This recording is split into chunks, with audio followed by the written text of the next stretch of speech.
Hey there guys, just a quick heads up before starting this video. This will be 100% a massive spoiler discussion about Metroid Dread, the story, and most importantly, the ending of the game. So if you have not yet completed Metroid Dread from beginning to end and rolled those credits, then you definitely should stop watching this video, and I would hope that you might choose to come back and watch it after you complete the game. Thanks.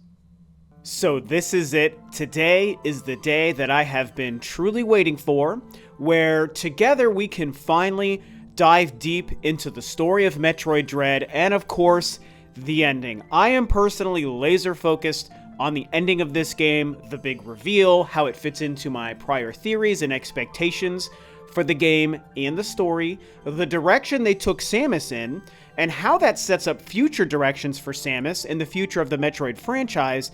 It's crazy. At this point, if you're watching this video, I hope that means that you yourself have played and completed the game, so you know the story, you know the crazy bombs that they dropped throughout it, and at the end, and man, it floored me. I loved it. It's everything I could have hoped for them to do. It gives me so much faith in the direction they're probably going to take the future of Metroid and the story and Samus, and I can't wait to dive into it with you guys today. Hopefully you've already seen my initial review of Metroid Dread, where I discussed mostly some non-spoiler stuff, and at the end I touched just a little bit on the story and the ending and kind of my feelings about it.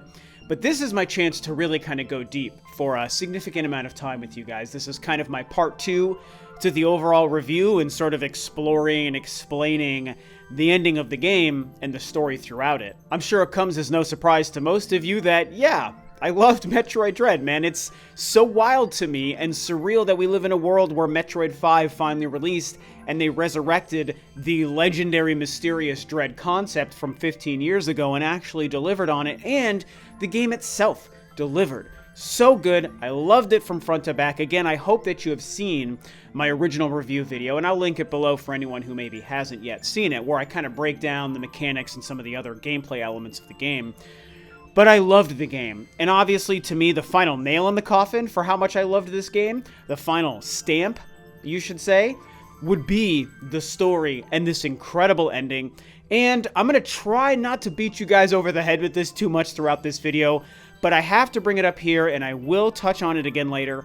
I am incredibly blown away and also very proud to say that I absolutely predicted, just based on my fanship of the franchise and my understanding of the story, I absolutely predicted the big twist at the end and everything that the finale revealed to us about Samus and her Metroid DNA and everything. I made a theory video months ago in July, I mean way before the game released, where I just put it out there thinking it was a crazy theory no one was going to believe in, that maybe this is what they would do with Samus, and sure enough, that was exactly what they did, and I'm very happy about that. I'm very proud of that video and that theory coming true. And so, yeah, we'll touch on that a little bit later in this video. Of course, before we dive any deeper into this next Metroid Dread story review, I like to remind you guys I'm always trying to grow the channel here on Rule of 2 Review. I upload every single week, I cover all things Nintendo, I discuss every single thing about Metroid possible, and I discuss all things gaming. So as you watch this video, if you seem to like what I'm doing and what you hear, then I hope you will consider subscribing to the channel. So let's talk about the big swings that the story to Metroid Dread really took and why I loved it so much. The first part is obvious, okay? Because if you know me, you know what it is that I care about as far as the story of the Metroid franchise. And it's Samus, and it is, of course, the Chozo.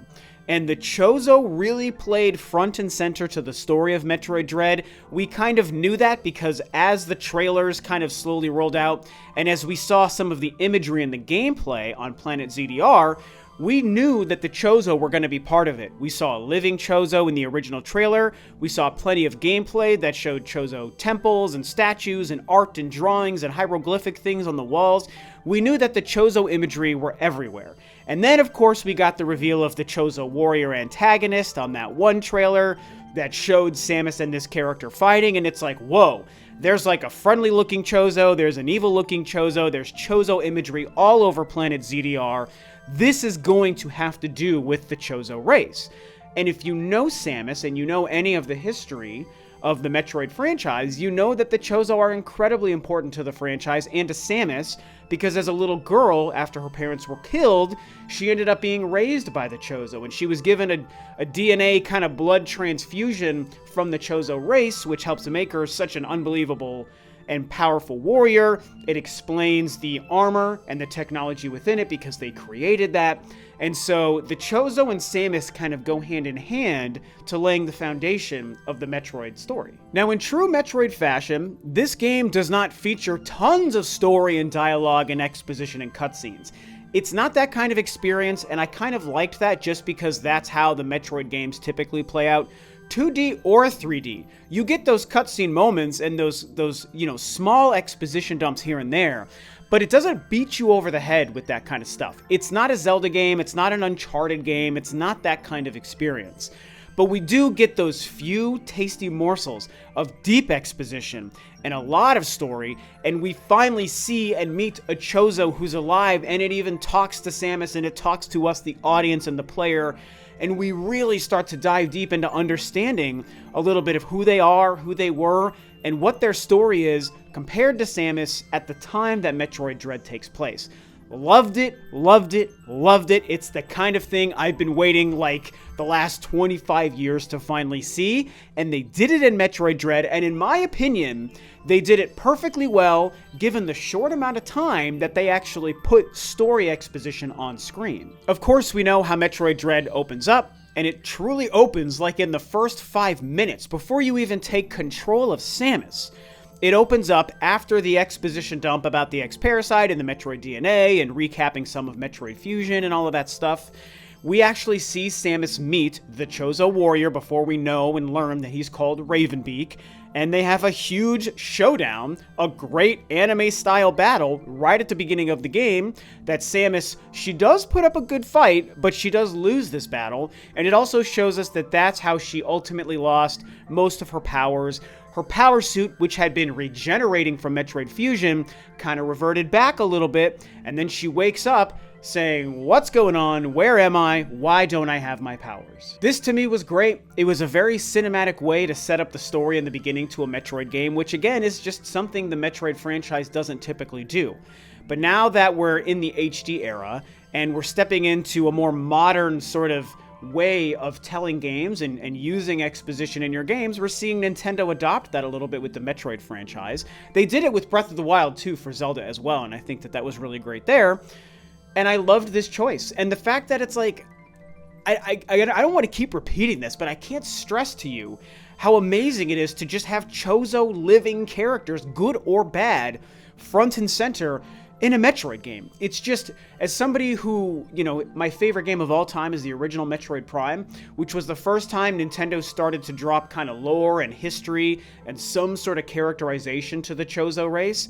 I've been so infatuated with them ever since, and now we're finally seeing them deliver on it, 19 years later after that, right? Metroid Prime came out in 2002 as well. So 19 years since that happened, we're finally seeing them do it, and it's a great beginning to the game. Of course, the next big story and cutscene moment happens around the middle of the game when we meet Quiet Robe. We meet the living Chozo figure from the trailers, and as per my theory, since the day that this game was revealed, I've said I believed that was not the evil Chozo from Samus Returns and the memories at the end of that game. I was like, this Chozo is giving me good guy vibes. And that's what I wanted more than anything in the world. It wasn't just to see the evil Chozo kind of storyline come into play, and that's the only way the Chozo are involved in the story. I didn't want that to be a bad guy Chozo like many people understandably thought it was. I wanted it to be a friendly Chozo. Because to me, my favorite part of Samus's history is that she was raised by the Chozo and that they technically are her family.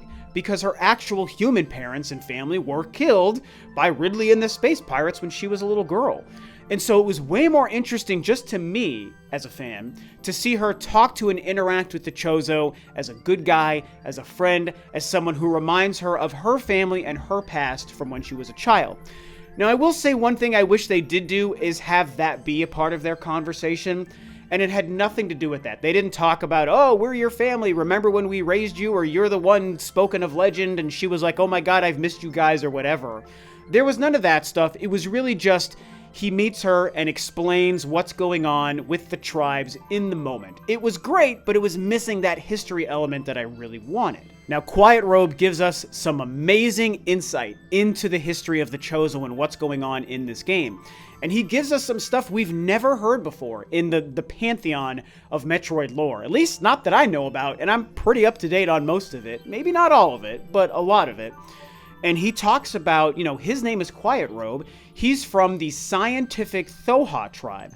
And then he explains the bad Chozo is Ravenbeak, who's from the warrior Mawkin tribe. And so the names Quiet Robe and Ravenbeak and the name of the Thoha tribe and the Mawkin tribe, that's all new. We have known for a long time that there are scientific kind of elements to the Chozo race, and there are also warrior tribes and elements to the Chozo race. And so he explains that the Mawkin and the Thoha tribe were working together a long time ago. The Thoha tribe created the Metroids to be a natural predator to the X-Parasite, which was a super dangerous entity in the galaxy. And of course, the warrior Mawkin tribe ended up kind of turning evil because of Ravenbeak's desire for power, and Ravenbeak realized we can harness the Thoha tribe's ability to create and control Metroids and use that Metroid power to become the ultimate power within the entire galaxy. So Ravenbeak and the Mawkin tribe wiped out the Thoha tribe. They kept Quiet Robe alive so he could help them manipulate the Metroids and use them as the ultimate power source. But then, of course, it comes into play that Samus had already basically eradicated all Metroids in the galaxy. And it turns out that, per my theory, because she was given a Metroid DNA vaccine to heal her from the X-Parasite in Metroid Fusion, that she possesses the last known Metroid DNA in the entire universe, which makes her very special and powerful, and it is part of the theory that I laid out back in July, that I knew she would become sort of part Metroid simply because that Metroid DNA vaccine was part of her, and she had otherwise destroyed all of the Metroids. And this was the first glimpse we had to letting me know that they were going in the direction I predicted back in July. And because Samus has the last Metroid DNA in her system because of that vaccine, that's when Ravenbeak realized she was the X Factor. He needed Samus to help him fulfill his master plan of harnessing Metroid DNA and Metroid energy to become ultimately unstoppable. And of course, I have to talk about the incredible nerdgasm moment when Samus speaks Chozo back to Quiet Robe and basically says, I ain't having none of that. Don't you worry. I'm gonna stop him full force. I am a badass.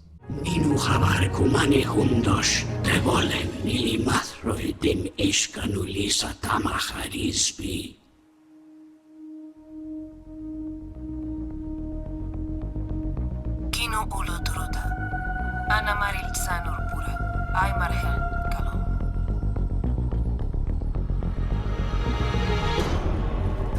You guys, I was playing that in the middle of the day, alone in my living room, on PTO that I took from work to be able to play this game.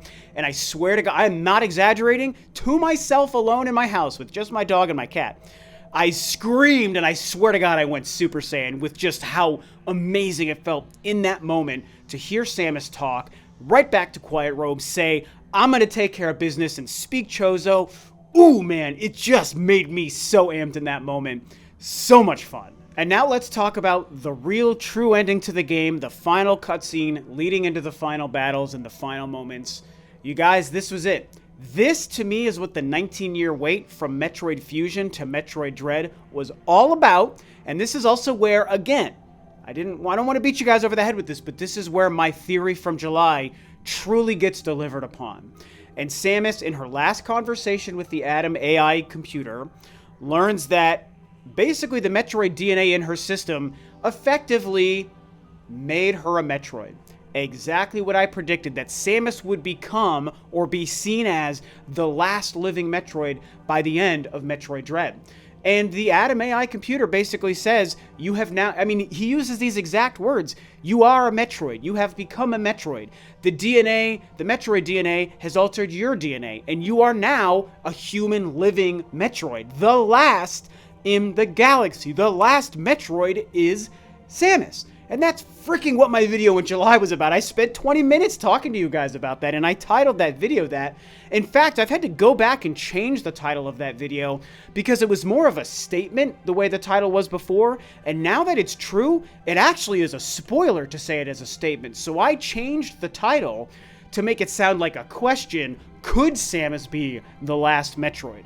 Because it was so accurate, I needed to change the title to not be a spoiler.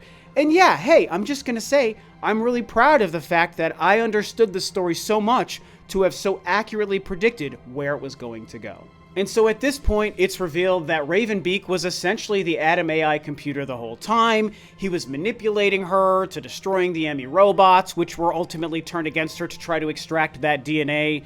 And it's also revealed, this is a huge thing here, by Ravenbeak and the Adam AI robot and AI and all that stuff, that basically the Chozo DNA blood transfusion she had as a child was a combination of the Thoha genes and the Makin genes. And so that effectively makes Ravenbeak her father and makes Samus Ravenbeak's daughter. So that was a great moment where he says, "I will come for you, my daughter." And you're like, holy crap, this is crazy where this story is going. After that, an incredible final battle ensues that's very challenging, but a ton of fun and makes use of every single power-up you've gained throughout the entire Metroid Dread adventure, and it's just the perfect execution of a final battle. Right alongside the original Metroid Prime, it's like my two favorite final bosses I've ever played in a video game. And so that battle plays out, and at the end of the day, you know, you finish the battle, and then it seems like Ravenbeak is going to win and destroy Samus, but she ends up in the last moment harnessing the Metroid DNA within her, and the most incredible thing happens, and she basically transforms both her suit and internally almost into an actual Metroid. And this is so powerful that she's able to attack Ravenbeak, just totally jack him up right into his face. She's dragging his head left and right, screaming with this power, overwhelmed with Metroid energy. Her suit turns into a Metroid suit, and she basically just kicks his ass. Now, one thing we need to touch on here is this Metroid suit, because you guys, this thing is a big deal. What I think is happening here, they don't outright tell us this, but this is something that I actually think is really happening, and why her suit turned into what it is. And to me, it goes back to Metroid Fusion, right? The story of Metroid Fusion is that as she was infected by the X-Parasite, they were unable to remove the suit from her because it basically fused with her and became a part of her body. And so as she healed throughout Metroid Fusion, and as we see in Metroid Dread, the suit continued to heal and change, it's because the Metroid DNA was fighting off more of the X-Parasite. And so we essentially learned that her suit is tied to her physical makeup, okay, and her DNA genetic makeup. And so what I think happened is, as she was mostly X genetic makeup, the suit looked the way it did in Fusion. As she became more and more healed and more human in Metroid, the suit was becoming more normal. But at the end of Metroid Dread, when we learn she has become completely Metroid internally, I think that in that moment where she basically harnesses the Metroid energy, the suit, which is genetically fused to her from the story of Metroid Fusion, was basically transformed into a Metroid version of itself, because that Metroid DNA is what she was harnessing in that moment. And so this is a long way for me to say that I think that the suit is a reflection at all times of the energy that she is harnessing in that moment. If she's harnessing X energy, if she's harnessing human or Chozo energy, if she's harnessing Metroid energy, the suit can reflect that. That's why it goes through the forms from Fusion to Dread to the Metroid suit at the end of this game, and I think that it says a lot about just how powerful Samus truly is. I think this is exemplified in the final moments, where we see Ravenbeak basically become infected by an X, and then it becomes this resurrected, like, Kraid from who you defeated earlier in the game, and it's like a Ravenbeak mixed with a Kraid, mixed with an X-Parasite energy to become this huge hulking monster. And Samus, who's now fully Metroid in her Metroid suit, uses that Metroid power to just basically Kamehameha him out of existence. And it's totally incredible. It's a great final scene. After that, she escapes the typical countdown because the planet is going to explode, and in the Metroid suit, she's about to take off in her ship, but she stopped from doing it because she's going to basically destroy the ship from doing it. We see the X-infested Quiet Robe basically show up behind her in the suit, and instead of being evil, he bows to her, and the X leaves Quiet Robe, goes into Samus, who can kind of counteract a little bit the Metroid power, turn her back into the normal gravity suit human version of Samus, and she's able to take off and leave the planet. And so that's essentially where the game and the story ends. She takes off from the planet, and it's done. Now, I will admit one thing that is also maybe not my favorite, and it's a pretty abrupt and soft ending. And as far as I can tell, no matter which endings you get, the actual events and the way the game cuts to black and starts credits seems to be the same across the board. And I do think that for a game that Nintendo and Sakamoto told us was wrapping up the story, concluding the saga of Samus and her intertwined fates with the Metroids and all these phrases that they've used, I was surprised that even after an epic ending and final battle and all those final cutscenes, that they didn't do something more than just, it's done, Quiet Robe is done, the X-Parasite heals her, she flies away, and then credits start to roll. It's like, wow, they did that pretty quick. I feel like we could have, give it even just another minute to 2 minutes of sitting with Samus and some sort of imagery or vision of some kind of actual narrative wrap-up. They didn't do that. They just go right to credits. And so that part is regrettable, even though I adore the actual finale, the final battle, and those last moments in cutscenes. All that stuff is great. I do wish that they did something a little bit more before credits roll. Once the credits are done, what you do have is an option of 6 pieces of art that you can unlock based on how fast you complete it, what percentage you complete it on, if it's normal mode or if it's hard mode. And I do think it's worth noting that you can unlock one for each of the 5 numbered main games, and you can also unlock one for Metroid Other M, confirming what I've been saying this whole time, that Metroid Other M is canon, which never should have even been in question, but people did start to question it after Dread was revealed, which drives me crazy. If you don't like the game, you don't like the game, and that's fine. But to think it's not canon just because you don't like it was really illogical and kind of stupid. And now, Metroid Dread itself confirms how stupid that line of thinking was, because even if you hate the game is still canon. And I love that, because yeah, I actually am a fan of Metroid Other M. And so, all in all, this is the story and the events in Metroid Dread, and they're huge. Massive implications for the current Metroid series, and massive implications for wherever they're going to take it next. And it's part of why I loved it so much. We met some living Chozo. We met a good Chozo, we met a bad Chozo. We heard the Chozo speak to Samus. We heard Samus speak back to the Chozo. We finally learned some of their lore and history, the names of some of their tribes, the understanding of what the scientific tribe and the warrior tribe actually thought, what their motivations were, how and why the evil Chozo turned evil, and what happened with the Metroids, Samus's Metroid DNA within her, learning that Samus herself is officially now a Metroid. She is now the last Metroid, as I predicted in July. And what this could mean for whatever the next chapters are going forward, this is huge, massive implications. And I have other video conversations I'll make about this, like how I think Metroid Prime 4 might actually pick up after Metroid Dread and move forward with the Samus and Chozo and Metroid DNA stuff, and whatever the next chapters to the saga is supposed to be. Because again, Sakamoto and Nintendo did confirm back when the game was revealed that Metroid Dread wraps up the story of Samus and the Metroids, but that they're also working on the next chapters and the next parts of the story. Like the series isn't over with Dread. We already have Metroid Prime 4 to look forward to, and apparently there's stuff even beyond that they're working on already. It's all very exciting. I think leaving Samus as the last Metroid is going to be a huge part to the lore and story beyond Metroid Dread and beyond Metroid Prime 4. And I'm very excited to see where they take it. So this is it. This concludes my 2-part review, spoiler, non-spoiler, my breakdown of the story, what it all means, why I loved it so much, the impact of the Chozo and the Metroid DNA on Samus and the story. and why the future is really exciting and really bright for the Metroid franchise, you guys. I love Samus. I care about her journey. I love seeing where they took her journey, and I can't wait to see where they take it after this. So, this wraps it up for now. Plenty of more Metroid conversations to come alongside of some other normal videos. So I want to hear what you guys thought of the game, of the ending, of the story, of my 2 reviews and my opinions and breakdowns.